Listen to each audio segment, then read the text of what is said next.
Samantala, nagtala ng makasaysayang tagumpay ang Dr. V. Orestes Romualdez Educational Foundation o DBOREF College of Law sa Tacloban City matapos pumwesto bilang ika-4 na pinakamahusay na law school sa buong bansa sa September 2025 bar examinations. Sa porsyentong 80.19 para sa first-time takers kung saan 85 sa 106 na examinees ang pumasa, nakipagsabayan ito sa malalaking universidad sa bansa gaya ng Ateneo, UP at UST at nalampasan pa ang ilang law school sa Metro Manila.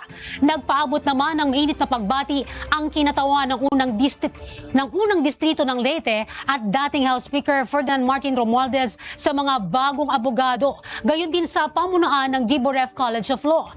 Ayon kay Romualdez, isang malaking tagumpay ito para sa regional na edukasyong legal na sumasalamin sa mahusay at matatag na pamumuno ng paaralan at patunay na bisyon na kanyang isinusulong na ang world-class na edukasyong legal ay umuunlad hindi lamang sa mga kilalang institusyon, kundi pati na rin sa mga rehiyon.